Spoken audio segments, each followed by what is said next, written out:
Hi, everybody. Again, we're going to go over the background information for the novel Night, the information on the concentration camp and World War II. Um, so, your first slide is what started World War II. Now, you don't have to watch this video to get this information. There's lots of other videos, there's lots of other sources. You can do your own research. I just wanted to make sure that if you needed me to go over it to settle your nerves or your anxiety, that you had it. So, what started World War One? World War Two. What started World War Two? So, what started World War Two was World War One. Basically, when World War One ended, it was the Treaty of Versailles was agreed upon. Treaty of Versailles was brutal. It took everything away from Germany. It took Germany's right to have a standing army. It took away a lot of territory. Granted, a lot of that territory that they took away from Germany was territory that Germany had taken away from other countries. But it was brutal. And then, but what really got them, the Germans were forced to pay reparations to the rest of the world. Uh, Germany was blamed for World War I entirely, and the reparations that they were forced to pay back to other countries for the losses, it bankrupted their country. They really, people were starving, they were in debt, it was rough. And so the country was bankrupt, really. The people were starving and dying. So on the next slide, we're going to look at how Hitler took over, and that will explain the, what happened next. But really, what started World War II was the end of World War I, the Treaty of Versailles. Next, so how did Hitler take over? I mean, he was a bad dude. When people consider evil, Hitler's name usually comes up. How did he take over? How did he get these people to do all of these things, all of these atrocities that we're going to read about in Night?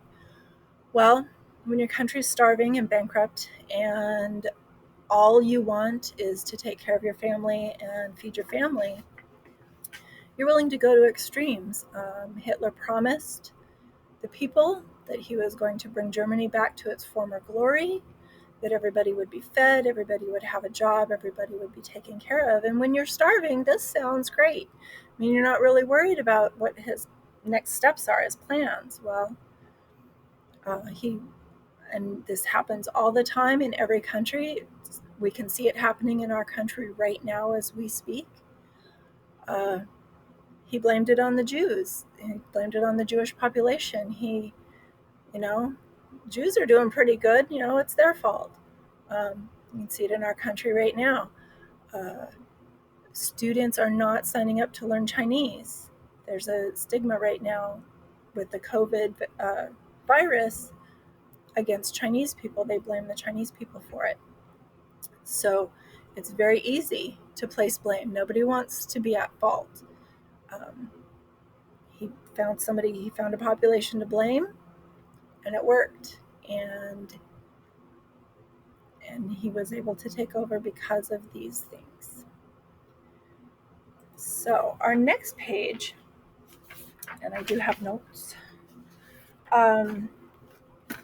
symbols you need to be familiar with. Most people are familiar with the swastika. Obviously, it has become a symbol that embodies the evilness and the prejudice familiar in the Nazi regime. I do really want you to know that it did not start out that way. For 4,000 years, symbols of the swastika and similar to the swastika across the entire world have been associated with good luck, fortune, peace, all across the globe. The Nazis commandeered it, took it over, and now it is unanimously known as a symbol for evil.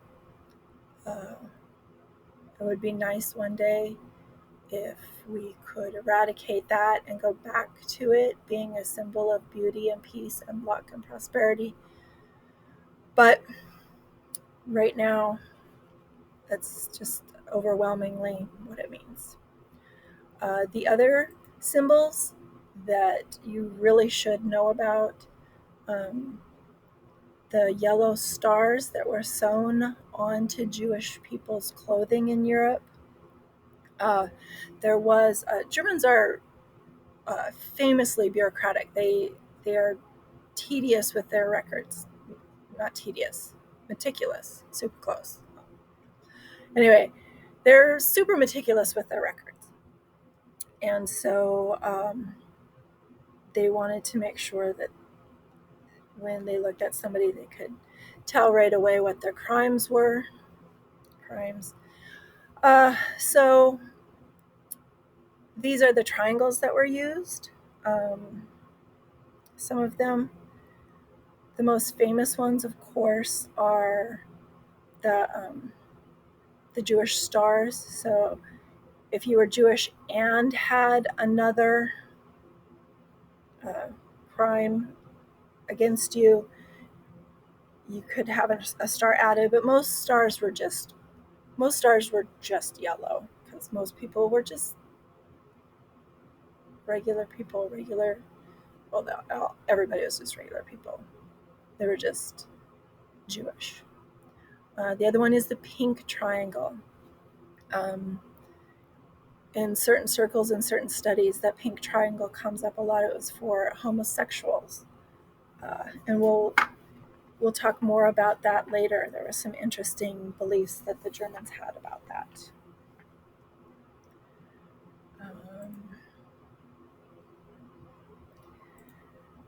The Powers T-chart is pretty straightforward to fill out. You can find that almost on any website talking about World War II. The one that's important to realize is that the USSR started out as an Axis power, and when Germany invaded the USSR, it switched allegiances and then was an allied power. And we've had strained relationships with them ever since. So I really feel like you can do that one on your own. It is pretty straightforward. A map. If you search maps about World War II online, you will get so many references. This one was decently straightforward and readable, and really gave an overall picture. If you want to look at individual maps of different battles in different countries during different times, of course, the boundaries and the who's attacking who changes. It changed daily, obviously, but this one kind of gives you an idea of how things were moving, what was going on. I liked it. Timeline, same thing. Any website you get onto, you'll be able to fill this out. The years in there have definite things happening with them. I tried to give you enough spaces for all of the information.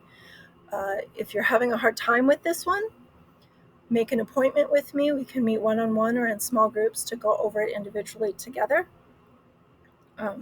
It is a lot of information, but really it should be straightforward. That one's not difficult. The camps. Okay, this is where it gets heartbreaking. There were 23 main camps. And under each main camp, they had sub-camps. So the main camp that we're going to talk about in the book Night was Auschwitz. And one of the sub-camps under Auschwitz was Birkenau. They also tend to be two of the most famous, two of the most talked about. I think it's mainly because of Dr. Mengele's presence at those two camps. There was a difference between work camps and extermination camps.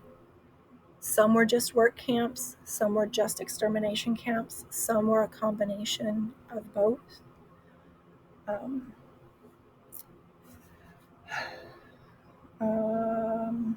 Now, if you have already researched this, or if you're going to research this, then you will come across this footnote that I had. After Japan, we're focusing on Europe's World War II, the theater in Europe.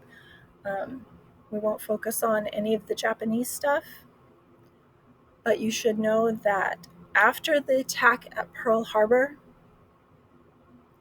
America made camps, prisoner camps, in the United States for Japanese Americans.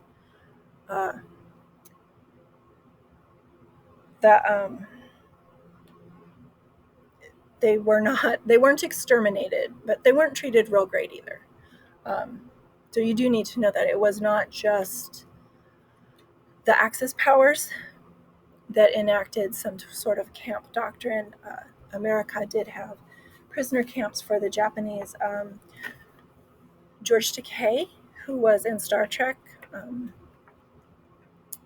I know there's some Trekkies out there. He, as a young boy, was placed in one of these camps with his family. By all means, if you're interested, please look for more information on that. Nobody is innocent in all this. Okay. So, basic information about what you need to know about how the camps operated. It is somewhat explained in the book because he is brought to these camps. I was very lucky to be able to travel in Europe, and I did go to Poland in Krakow, where I was able to visit Auschwitz and Birkenau. It is an experience that changed the way I had thought about the world. It's an experience I think that every single one of us should have. If you ever have the chance to go, please do. It is life-changing. So a lot of the things I talk about right now are going to be from the reading and the touring that I did there. So the prisoners, the people would arrive at the camp. Generally, they arrived in Birkenau. And when you stand on the platform and look at the car, the extermination ovens and the showers were to the right. And the entrance to the camp was to the left. And the barracks were behind you, behind the platform. Now, the barracks they're still standing there. They were horse stables. So they were just stables for horses that had like shelves big enough for humans put in them. It was not sealed up or I can't think of the word. I'm so sorry. I can't think of the word. I'm remembering the camps. The insulation. There was no insulation. It was just a barn. It was just a barn. So they were sorted. The book confused me because they said that the people to the left were going to be exterminated. But when you're there, the ovens and the showers were to the right. So that confused me. So those that were going to be exterminated were separated. their heads were shaved. The Germans took the hair to make blankets and pillows and mattresses with it. Human hair blankets apparently are very, very warm. And all their possessions, of course, were taken from them, their clothes and stuff. They were put into a shower. And so if they didn't know how things worked or what was going on, they would just think they were being deloused or given a shower. And so it was a large concrete room with a drain in the floor. The showers were turned on, and what showered out, what came out were chemicals that when it evaporated, it was poisonous gas, and it would poison all them. And many tests were taken, many experiments were made to see, just how much gas was needed to poison this many people and so eventually it got to be where, and you might want to fact check this, it was a half an hour. So they were in there half an hour before everybody was completely gone in the shower. And then the ovens were right there next door to the shower, and the bodies were thrown into the ovens. At Birkenau, the ovens were I want to say beat up, like they were destroyed, but there's still enough there that you can see where they were. At Auschwitz, the ovens are still they're intact. You can go see them. The people who were selected for work, their heads were also shaved because they wanted to use the hair still.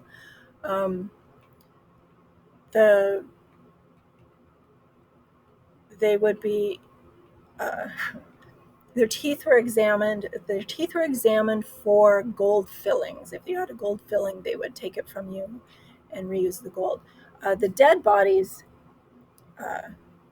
were searched for the gold fillings. If the camp directors were feeling particularly cruel that day, they would take the gold fillings before the people were killed. It just depended.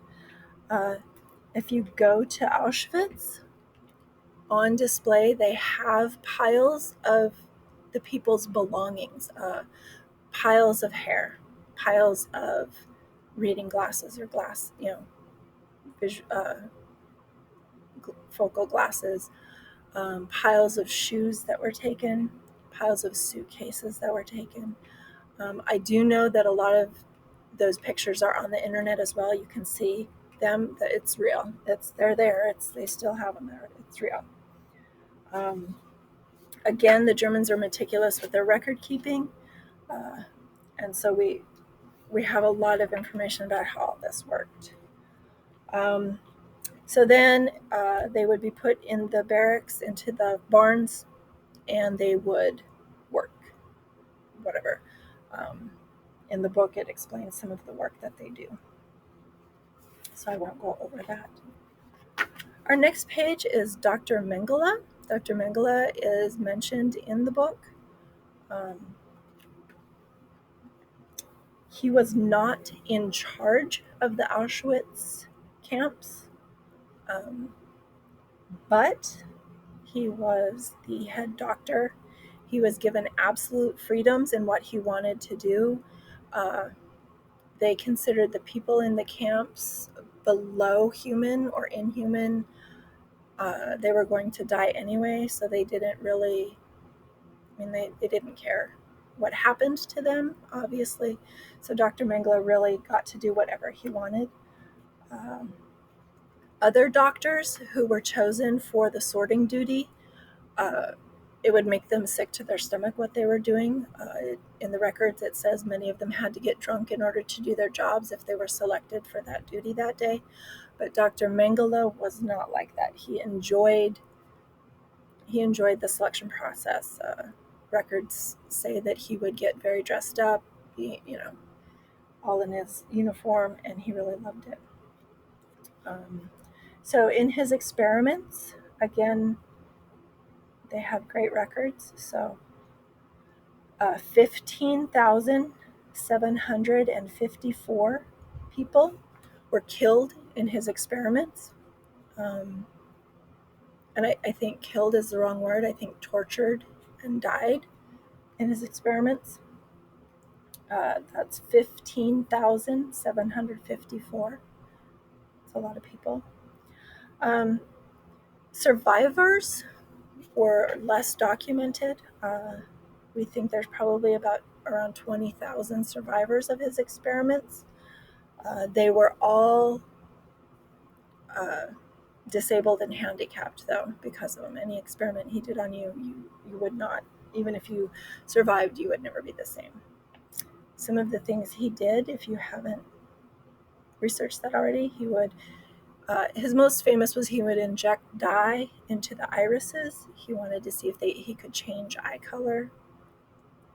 He would infect people with diseases to see how long they could tolerate diseases. He was especially curious about twins because his research was mainly genetic. Obviously, the Nazi Party wanted genetic perfection, and so that's a lot of his focus. So he loved working on twins and comparing them. He even tried to make a pair of conjoined twins once. It was horrific, and they died of gangrene soon after that. He would amputate limbs without anesthesia. There was a lot of women who were impregnated forcefully just to see, just for the genetic research. Okay. Casualties. So, casualties. Jewish casualties were approximately 6 million. That's the general agreed upon number. 6 million Jewish people at that time would have been 1/3 of the world Jewish population and 2/3 of just the European Jewish population. The heaviest numbers of Jewish people killed were from the USSR and Poland. The USSR and Poland each had over 2 million Jews from their countries murdered, killed. So it's kind of sobering. Other groups that were targeted, there was around 6,000 more people killed in camps from other targeted populations: homosexual men, gypsies or Romano cultures, Jehovah's Witnesses, any political opponent, anybody who disagreed with the Nazi political agenda, and anybody who was handicapped. They were considered genetically impure. Now, what is interesting and frustrating to me even to this day. So,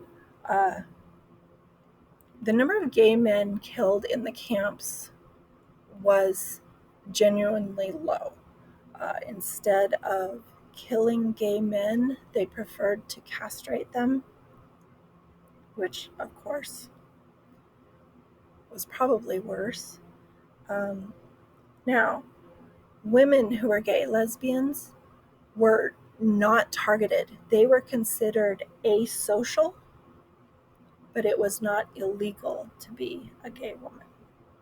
And that just kills me. Now, so the total from death camps was around 12 million total. 6 million Jewish, 6 million other. Now, another piece of information that is interesting about this,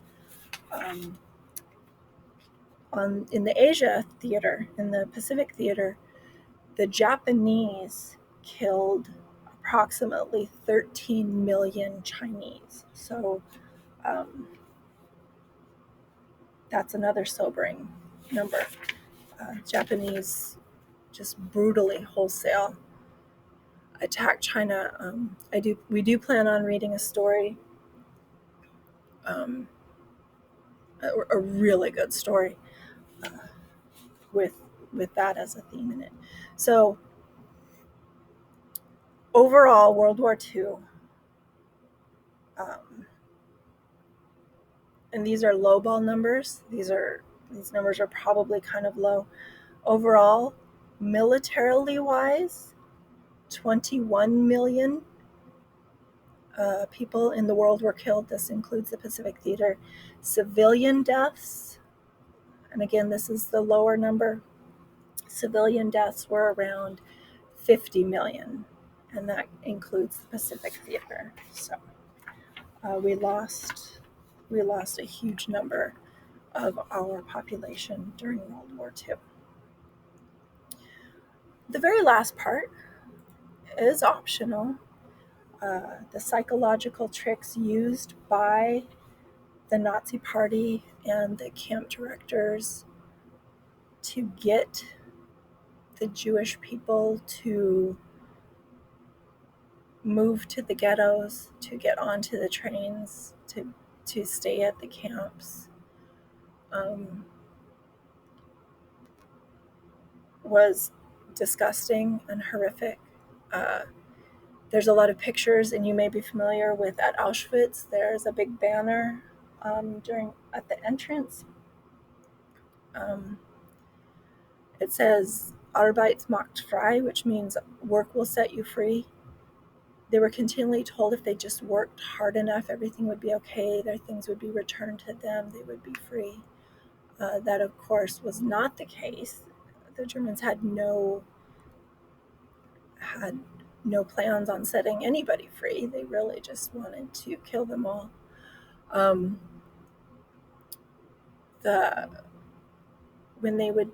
When they shaved their heads, they would take that.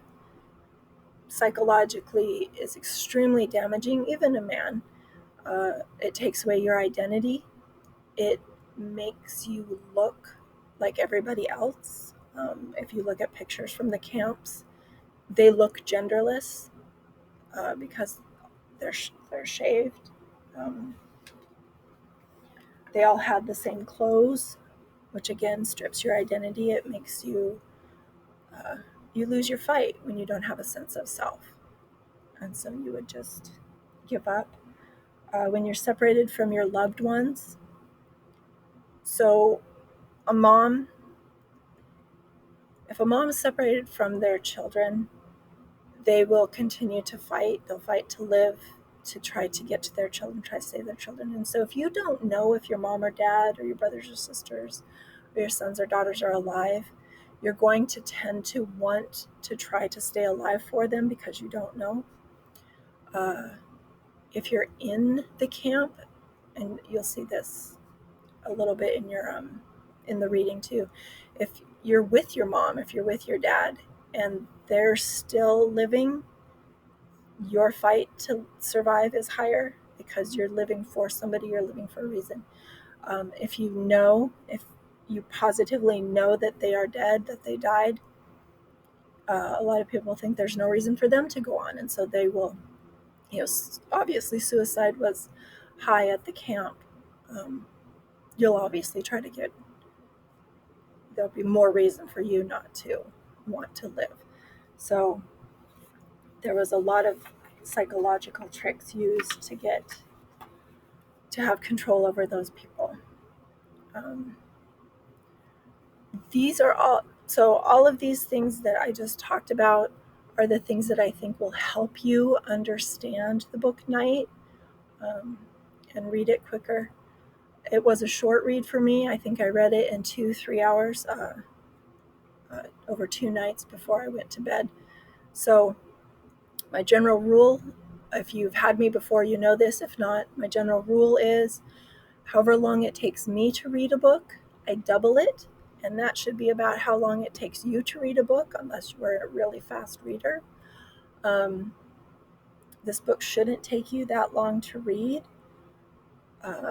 What took me the most time was I had to stop sometimes.